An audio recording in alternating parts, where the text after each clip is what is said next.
Well, good morning, all. Thank you for coming to the virtual symposium. It's looking like it's going to be a good one.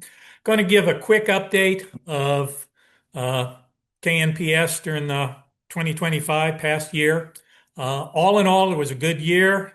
Financially, we're sound, got money in the bank. Uh, we have now over 600 members of the Kentucky Native Plant Society, which is among about the highest it has ever been. So we've got a lot of people interested in native plants, and that's great. So, okay, the year began uh, in February when we had a winter tree ID workshop. Workshop was held up in Bernheim Arboretum in early February. The instructor, some of you may know him, Chris Benda, also known as the Illinois botanizer, was the presenter. I'd participated in a workshop he did on winter tree ID many years ago, and so I recruited him for this. And basically, he brought 50 samples of trees and branches and twigs, and combined with his methods of what you need to look at, and looking at people learn to identify trees by looking at bark, bud, twig characteristics, and so forth. Then in early April, we had the Wildflower Week 2025 Botany Blitz. For those of you not familiar with it, Botany Blitz is an effort to document as many plant species as possible within Kentucky during the week preceding Wildflower Weekend. And it's hosted on iNaturalist.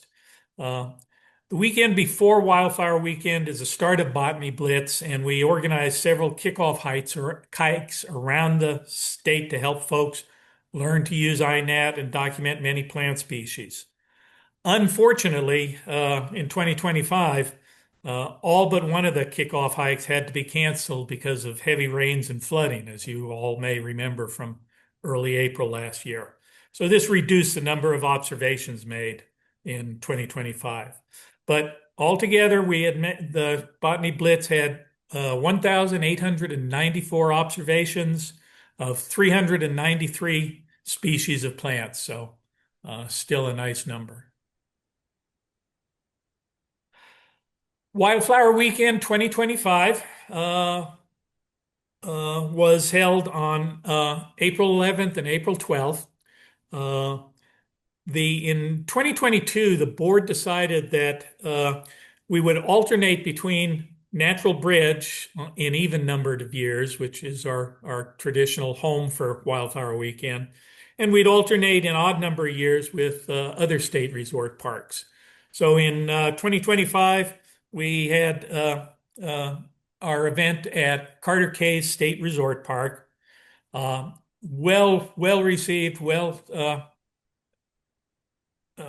people really enjoyed coming. We had over 200 participants, 20 hikes, including 2 cave tours, over 25 hike leaders, and we had 2 kids activities. Oh, sorry. For the first time at Wildflower Weekend, KNPS hosted a student research poster session. 7 students presented their research to attendees, and it was well received. So a little more about that in a bit. We had our Friday night members and friends campfire social, and then our Saturday night talks with the first one was Morgan McCool, diversity of mosses and liverworts at cave entrances in Mammoth Cave National Park. Then Alan Risk gave a talk on the lichens of Carter Cave State Resort Park. And then our keynote presentation was Forest, Carbon, and Climate Change, given by Mary Arthur, University of Kentucky Professor Emeritus.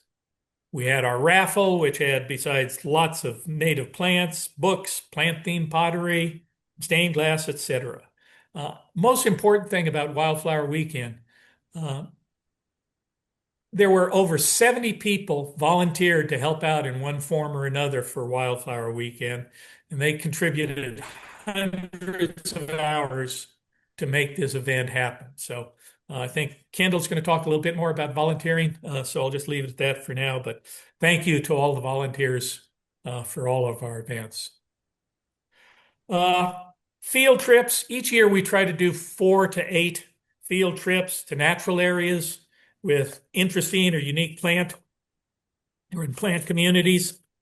Uh, in 2025, we had 5 hikes. You can see them listed here. You can see from the map that they're scattered around the state, with one just across the border in Porter County, Indiana. Uh,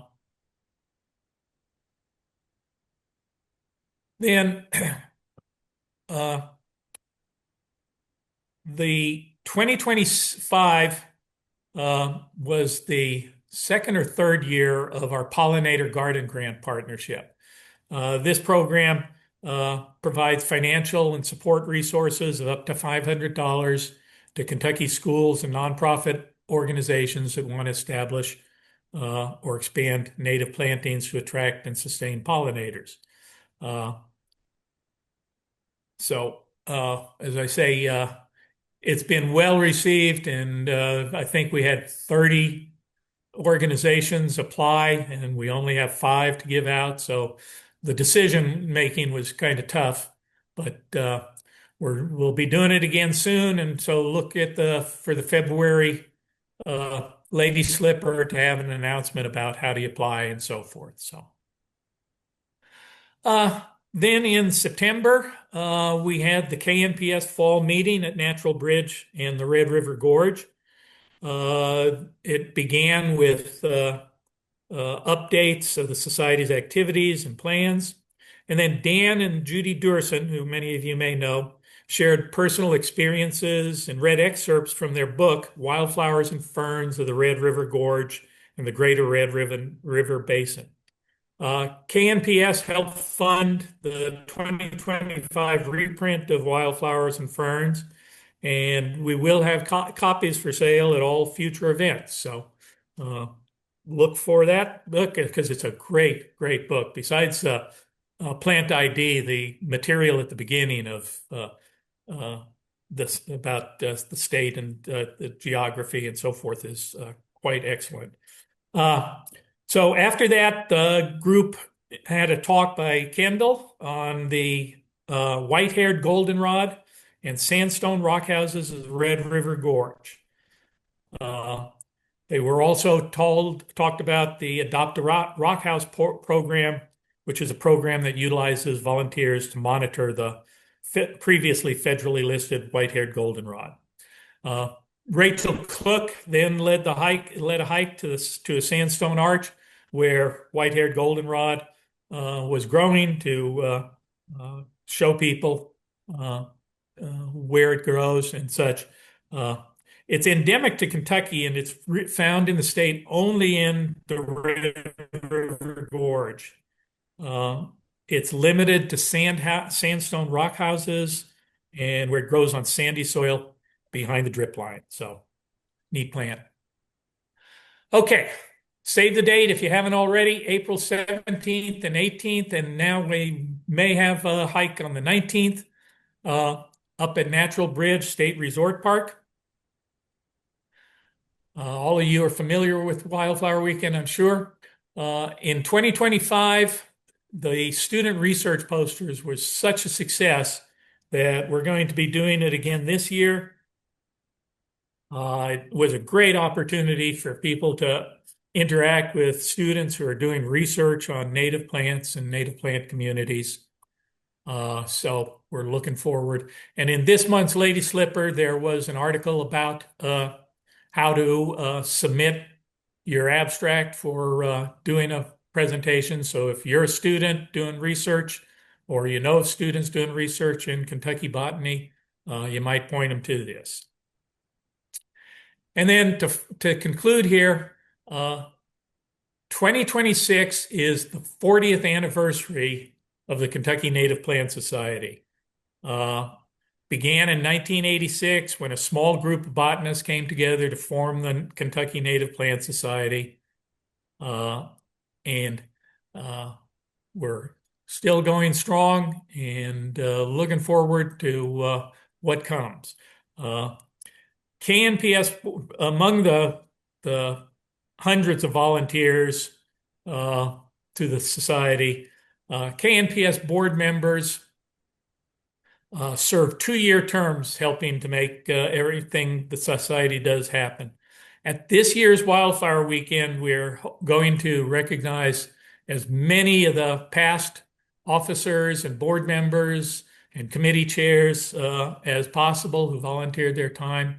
So if you have served with the Kentucky Native Plant Society, please plan on coming to Wildflower Weekend this year. We'd like to recognize you. And